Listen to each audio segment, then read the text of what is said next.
Okay, so today I'm going to do a little tying demonstration on the micro feather changer. This particular fly, designed by Blane Chocklett. I take zero responsibility for designing this fly or coming up with it. He did all that. Showed me how to tie it, so I figured for those of y'all that don't get to see him in person or contact him in person, the least I could do is kind of demonstrate how it's tied. The biggest recommendation I can make is Blane has a new book coming out. I think it's going to be available in October. All about the game changer fly, the different ones, the different styles, and the biggest thing I can tell you is buy it. It will definitely be worth it. The thing that makes these flies so unique compared to most other flies, of course, are the articulated joints in it. They're tied using, for the micro game changer, the micro spines, and they come in 6 millimeter, 8 millimeter, and the tail shank. And I'll use all three sizes for this particular fly. This one is done with all feathers. Now the one that's on the vise here has an Arctic foxtail, just something I was trying for a little different. Typically in the demonstration I'll use marabou for it. And then the feathers that are utilized for the body are hen saddles. And you get an entire, to tie this fly properly, you want to have full saddles or capes, depending on the feathers you're using. So you get the proper taper. You can see this fly tapers from small to wide, all the way up. And there's no trimming. This was just tied with the feathers. So you don't have to trim it if you use full saddles, because you get your different sizes and widths as you go up the saddle. For those of you fly tiers that have a nice, neat desk, I'm a huge disappointment. This thing's a mess. It's been a busy couple of weeks tying flies and preparing for different things. So my desk is a mess, and this is typically how it looks. So I make no apologies for that. So we're going to start with a tail section and build this fly forward. So these tail shanks are about 6 millimeters long. And if you can see it, it's got a little hook at the end. So the material when you tie it on doesn't come off. We'll take our tail shank, put it in our vise, level.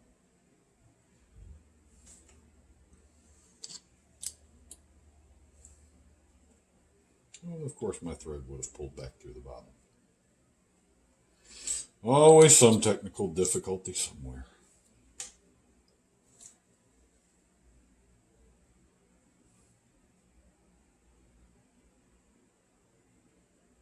This fly has become a staple in my fly box because it moves in the water so well and so realistically.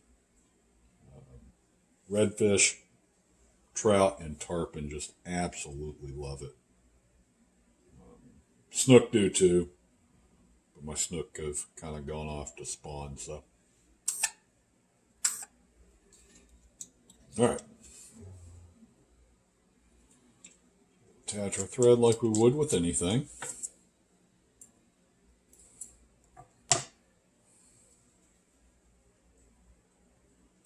I'm just going to take some marabou tips. Let me find some good tips here. There we go.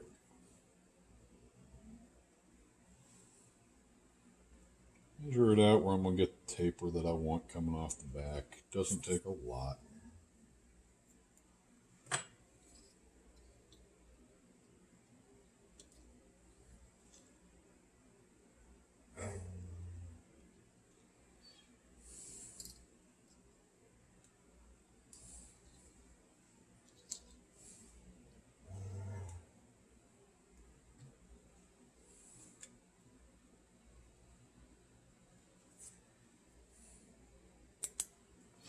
And you can add, some people add a little flash into the tail. I don't. I don't think it's needed. I think the fly action alone is good enough. This is Solar Res Bone Dry. I use it on every single section of this fly. It's much quicker than head cement, and it pretty much makes the fly bulletproof. It dries quick. There's no tackiness. Solar Res just makes one hell of a product for that. All right, so I've got my tail section. Now I'm going to go to my 6mm shanks.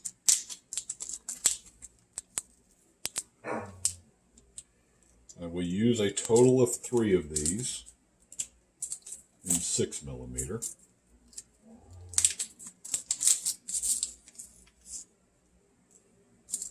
And you can vary this. It just depends on how long you want the overall fly. Now, for a lot of people, one of the difficult things they have is trying to get these shanks onto one another. I use a older pair of real fine tip scissors. And I go into the shank with the tip. Just kind of pull down, it spreads that shank up. And then you can put it right through the shank that's in there.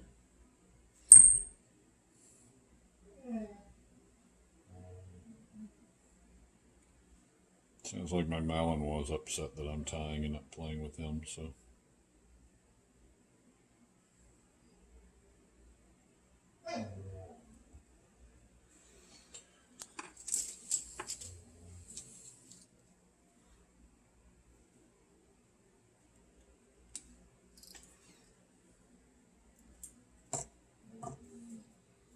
All right, so my first feather I'm going to select.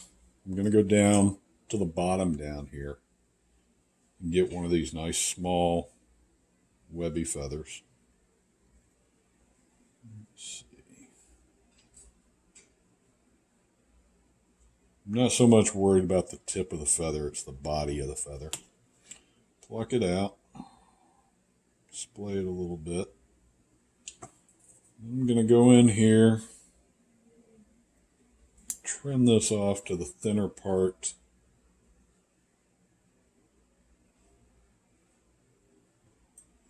And then I go in and I trim the first few little barbules here down a little bit. Not all the way to the stem of the feather, just trim them down a little. And what that does is that gives me, when I tie this in, because you're going to palmer all these feathers, it gives the ends of the barbules some little fingers like to really kind of hold that thread and wrap around the hook so it secures it a little better. In here, tie it on. Now we're going to palmer this forward. Pull your feather back as you're palmering it. So those barbules all go toward the back of the fly. That's how you want it to look. Hold on to your stem. They do make hackle pliers for this. Some people use them.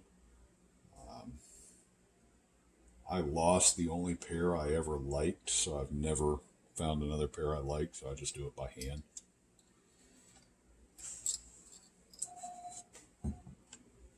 Tie it in right behind the front of that spine.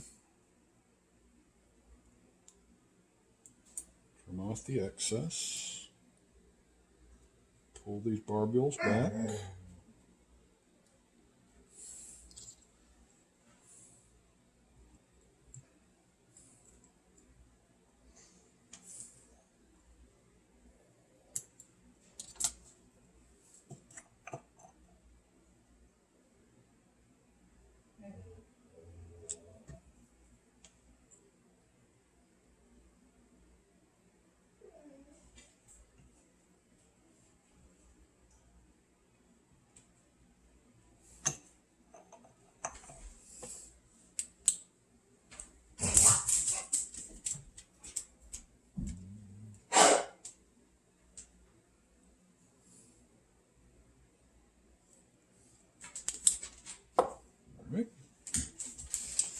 we're going to do another 6mm shank.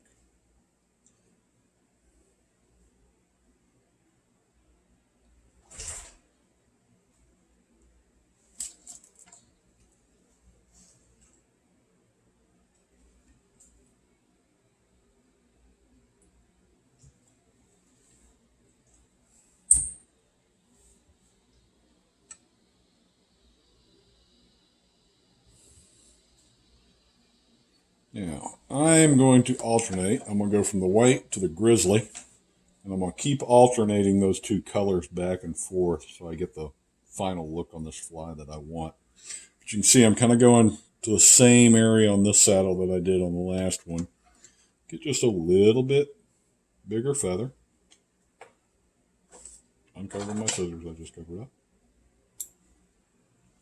Wrap this feather the same way.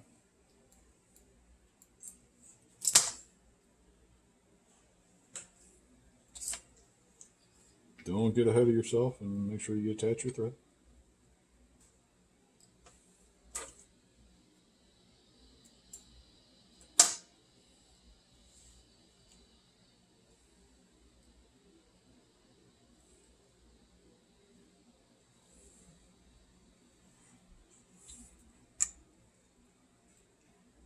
And palmer this one the same way.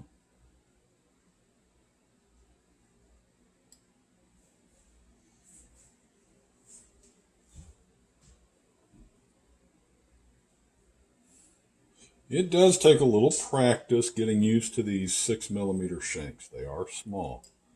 And for the guys that do freshwater trout flies and stuff like that, it's probably big compared to some of the stuff they tie. But for those of us in the saltwater realm, 6mm is relatively small. So it takes a little getting used to, but after usually your first couple, you get used to how much material it takes and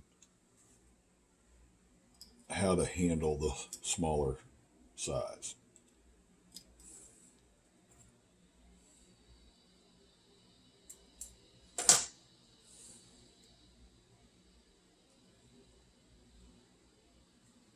And I'll be honest, it does not have to be showroom perfect. The fish will still eat it. They eat ugly flies too, thank God.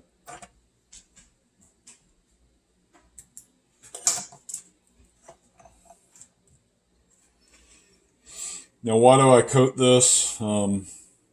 It's just basically each one of these segments is like building a fly.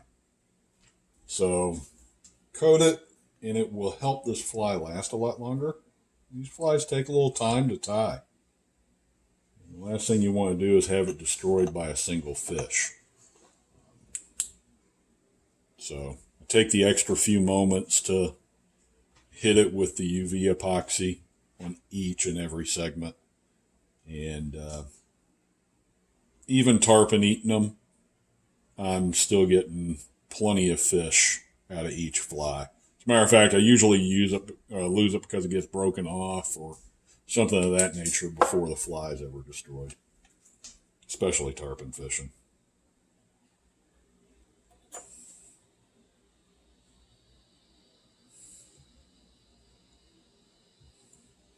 All right, so this is going to be our last 6mm shank.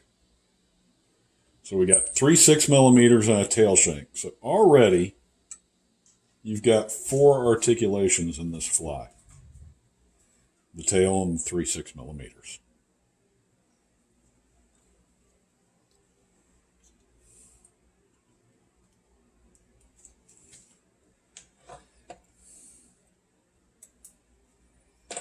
Then we'll go back to the white. And again, I'm just going up the saddle a little. Getting a little bit bigger feather. To keep my taper going.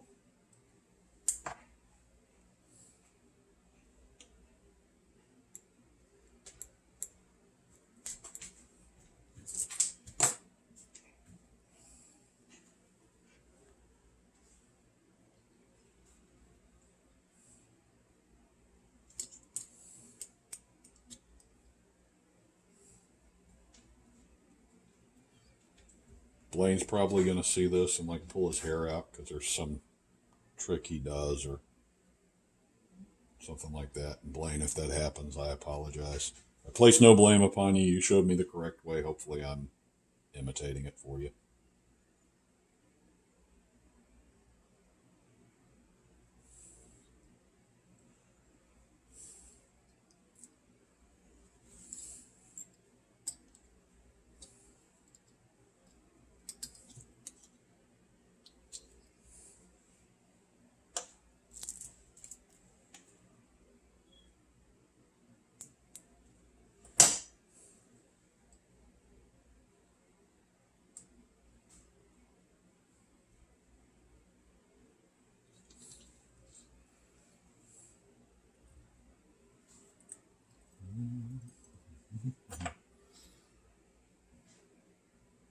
Usually I have music playing while I'm doing this, but you know, with YouTube nowadays, if you play music, they pull your video down. So you have to listen to me hum at some stages. Sorry. Not really.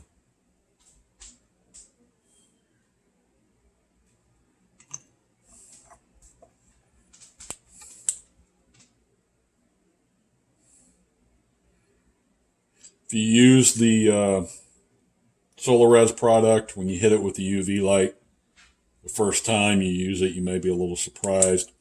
It does give off a smoke from the chemical reaction. Just part of it. It's not going to hurt anything, I promise. All right. Now we're going to go to our 8mm shanks.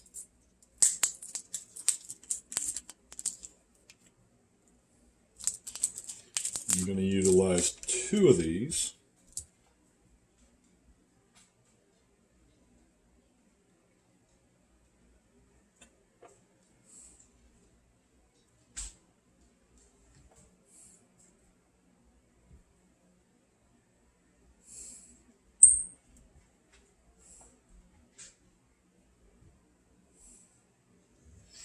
Now, on the 8mm, it usually takes a couple of feathers to fill this. So I just did white, so my next one's going to be grizzly.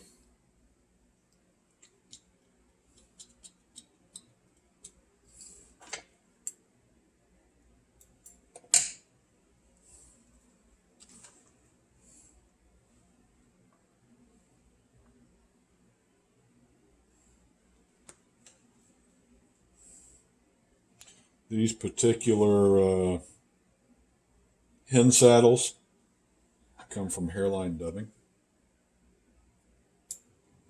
They offer a few different colors and varieties.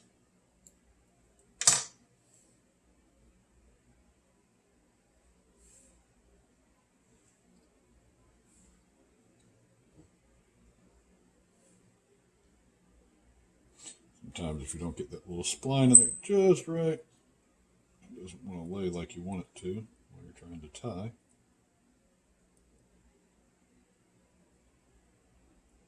Come on.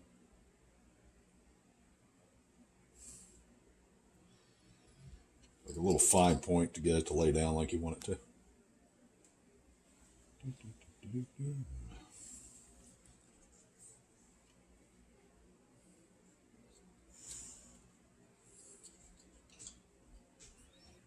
Move my thread. I move my thread up all the way. Just get out of the way, even though I'm going to tie in a second feather. Now, if you use another feather, a single feather may do this, depending on the types of feathers you use. I just really like the way these hen saddles work.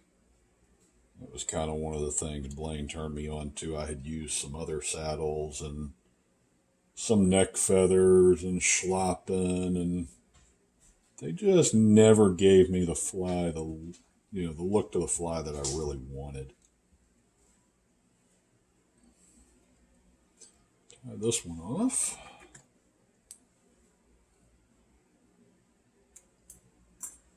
Pull all those back.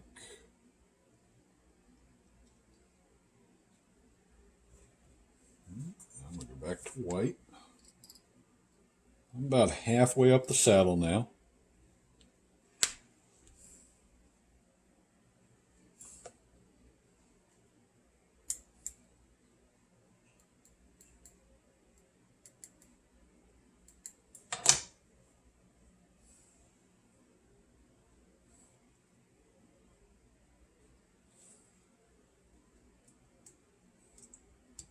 Oh. And then every once in a while that'll happen. All right. Thread just broke. Got caught on part of that spine there and broke off. Don't freak out if that happens. You haven't lost the fly.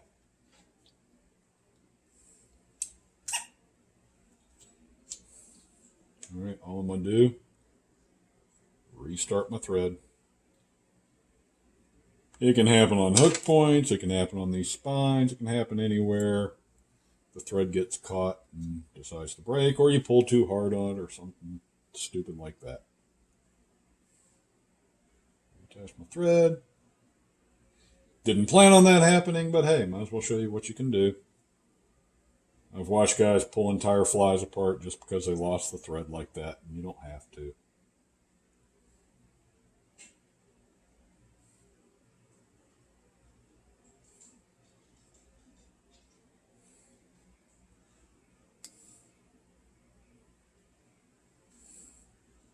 Every once in a while, they just get a little rough burr on these spines, and it'll cut the thread. So just pay attention to that.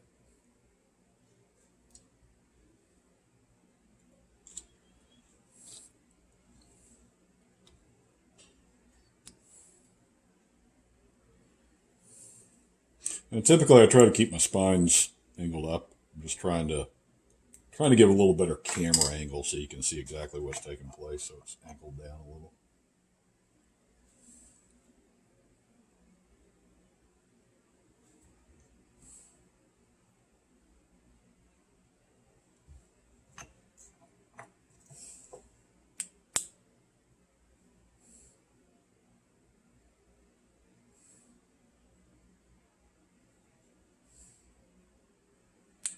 All right, so now I've got the tail section, 3 6mm, and an 8mm.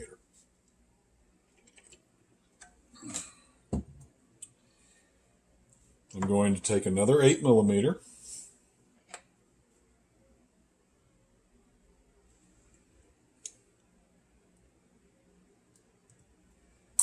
Put it through that one. Now I'm going to remove it all. And you can already see I'm kind of getting my taper. All right.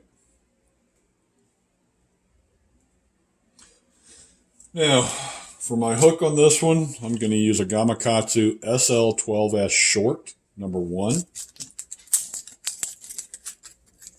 These hooks, because this fly is actually for some baby tarpon I'm hitting. So it's a good, solid shank on a hook. It's nice and sturdy, but they're still light. Gamakatsu does a wonderful job of making a heavy-duty hook, but still lightweight, and plenty of hook gap in there for tarpon.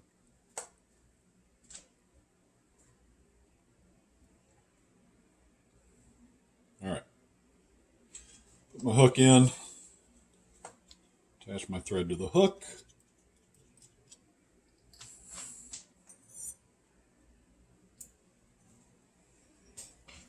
Now, you notice I didn't tie anything on this last 8mm shank.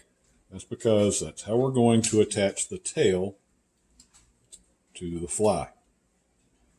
I use these metal shanks like this. Again, this was something Blane showed me. I used to use a mono or a wire strip to do it. And it didn't matter how much I wrapped it, how much I glued it, or anything else. Big fish short strikes it, or a toothy fish short strikes it, and I was constantly losing tails on my flies. And now your fly's ruined. By doing it this way, this secures it, and I have not lost a single tail on a game changer since then. All right. Plus, it adds that last articulation into the fly. Now, fill this in right in front with a little thread. Just kind of level it.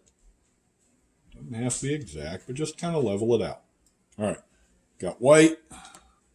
I'm going to go back up in here. Get my grizzly. Now, I try to tie it in where it's right before the bend of the hook. Pardon my dogs. I guess the UPS guy is here. No, it's just somebody driving down the road. And the joys of having watchdogs.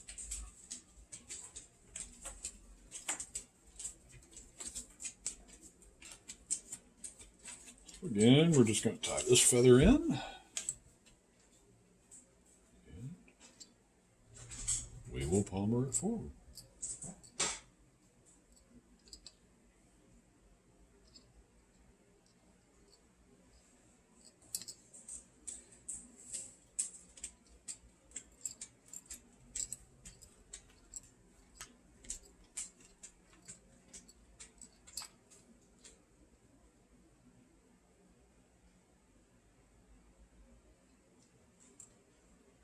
How many feathers will it take for this? It varies. Depends on the size of the hook, size of the fly you're trying to do. Sometimes it takes a couple. Sometimes it takes 4 or 5.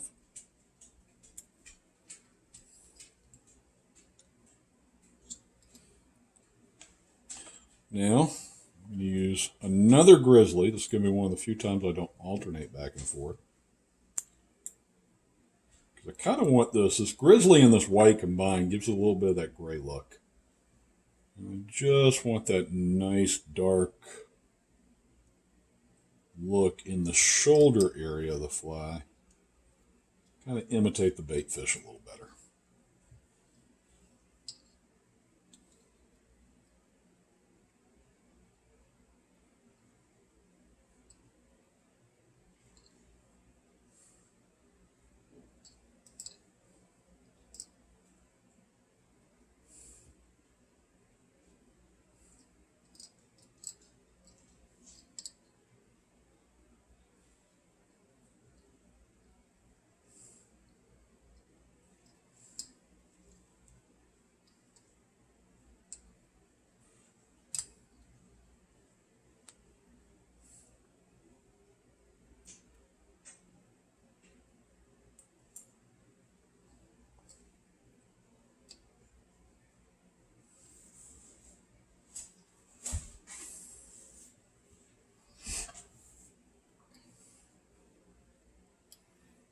I'm about 3/4 of the way up on my saddle now for these feathers.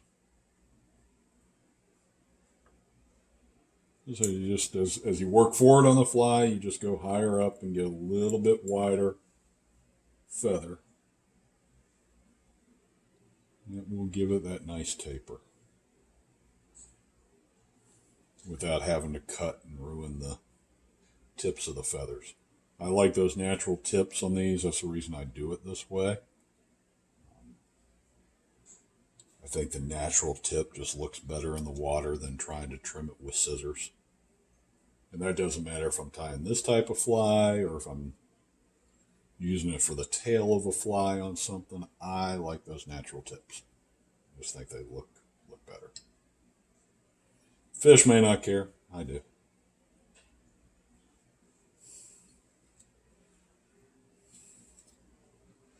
All right.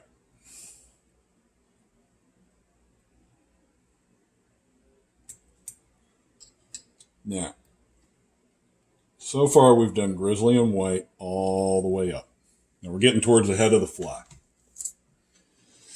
So I am going to take, I just happen to have these. There's some long regular saddle feathers in red. They have a really nice webby bottom to them here in the stem.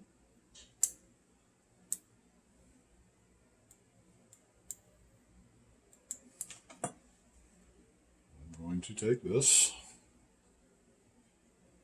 tie it in,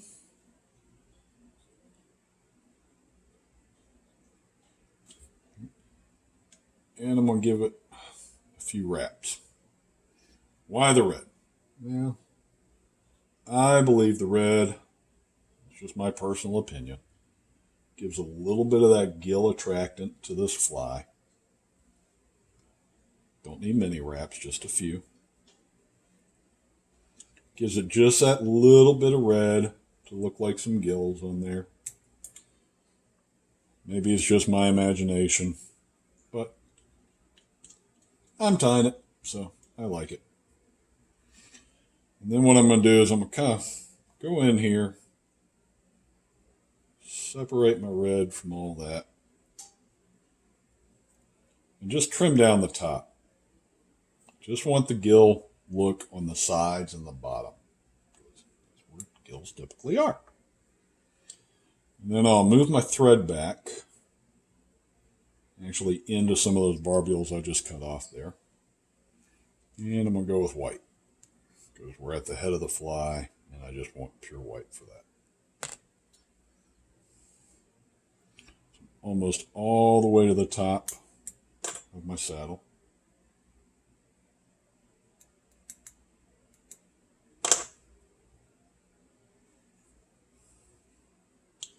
I'll put this in here. You kind of notice I'm kind of tying it into some of that red so I can start palmering it right over top. Because what I want that red to do is just kind of come through the white a little bit.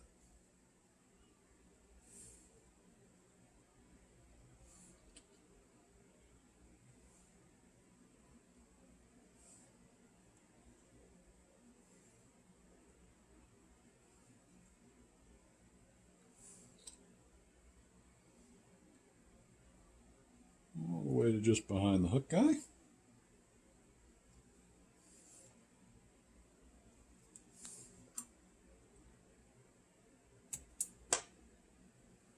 That.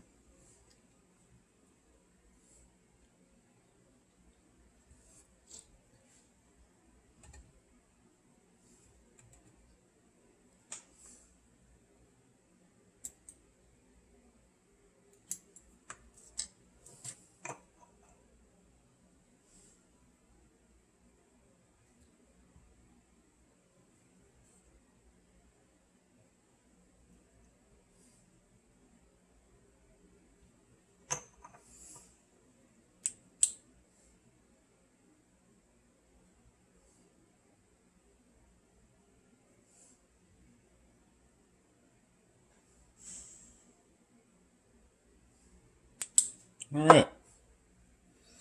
This is my finished fly, except for the eyes now. Usually just kind of pull it and work it back a little bit. But you can see, now this is a micro changer. It's supposed to imitate a very small, robust, because of the feathers I chose. I wanted that high kind of robust profile of a bait fish. But you can see there's no trimming, and it's still got that natural taper. Now, as it gets wet and in the water, it's going to taper down even more. And that's something you have to remember with these feather changers. They're going to taper down even more in the water. And when I get done completely, I'll get my tank set up and I'll show you the actual fly in the... Now I got to add some eyes. Before I do that, you can kind of see from the bottom here that just this hint of red that comes through adds that little bit of, like I said, gill look to it. Some people use red flash. You can. I don't know that it's actually needed. These are some, they're called Dragon Eyes Volcanic Color by Surface Seducer. Same people that make the articulated micro spines and fish spines. I just like them. Don't know why. Never seen a bait fish with an eye that looks like that. But I liked it. It's a good, large, pronounced eye. And all I'm going to do, stick it on the very front here. Solar Res Thin Hard Formula.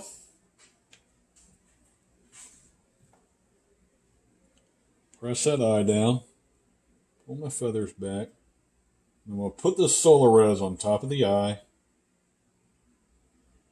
And let it kind of drip over on the side. You see the eye really doesn't stick to the feathers well. That's what we're using the Solar Res for. I'm trying to keep it on the vise. Typically I do this on the flat surface, and I may have to do that. It's the first time I've tried doing it actually on the vise, and it doesn't want to work right. So let me do it like I normally would. Stick it down here. Rotate my eye around if I didn't already screw this all up. I'm going to try to do something different. Kind of bit me in the butt. All right. Typically I have it on a flat surface like this. Hold it down. resin on it. And I'm going to let it'll naturally kind of flow over the eyeball. Take my bobbin. Very gently, I'm just going to kind of connect it to that thread up in the front. And then hit it. Don't stare at the UV light. It's not good for you. So what I did, you might be able to see it on the camera here. So there's a coating over the eye, and then it kind of attaches to the actual thread with an epoxy coating. That makes that eye, it gives it like a little film over it and really protects it and holds it well. Do they get knocked off? Sure. They're eyes. They get knocked off after a half dozen fish or so. I can always glue more on if I need to.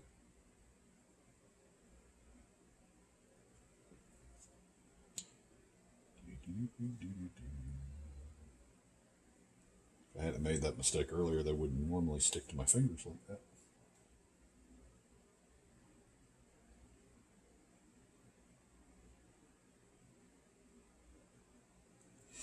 The thing I love about this UV stuff is, until I hit it with the light, it's not going to set. So I can get my eye exactly where I want it.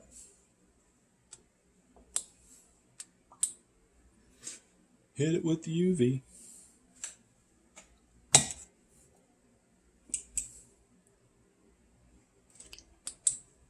All right. Now both eyes on. Now, to finish securing them, I'll pull my feathers down. I'm going to take some of this UV. I'm going to run it right across the head of my fly, where I get a little epoxy coating between the two eyes and over my feathers. I'm going to hit that. And now you have almost an epoxy mask over the eyes, into the thread wraps, into the tops of the feathers. The other thing it does is it gives me that fish-shaped head up front. Okay? So that's our fly, folks. That's the full fly. Now, if you wanted a slimmer bait fish profile, not a problem. Tying your tail, and then stay down at the bottom of your saddles instead of working all the way up to the top. Keep those feathers a little narrower, and you will get that more mullet look, that more torpedo-shaped look. That's not the shape I wanted with this particular fly. This one I wanted that more pronounced, almost pinfish type look to it. Now you can tell by the alternating between the grizzly and the white, it almost gives that kind of grayish look to it, which is also what I wanted. Gives it that mottled look to it, like a natural bait fish. And this fly is phenomenal. Like I said, on redfish, sea trout, and baby tarpon. They have just gone bonkers over it. So you can see, very segmented.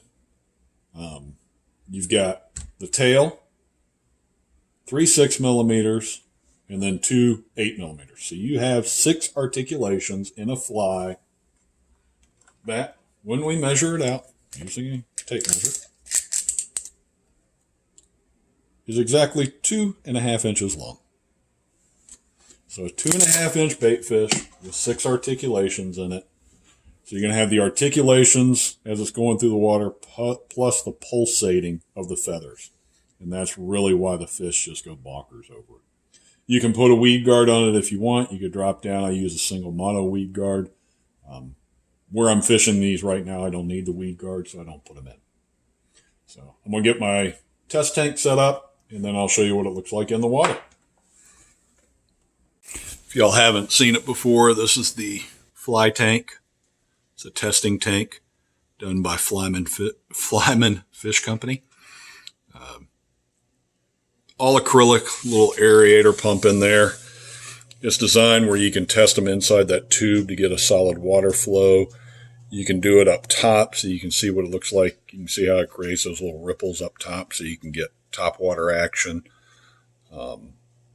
You can adjust how far it sits back in the tank and where it sits in that tank, so you can get a really good idea of how a fly is going to look in the water. And here you can kind of see what it looks like as it pulsates through the water. You know, as you're retrieving the fly, you can see how it pulsates and moves and how much tail action that fly has.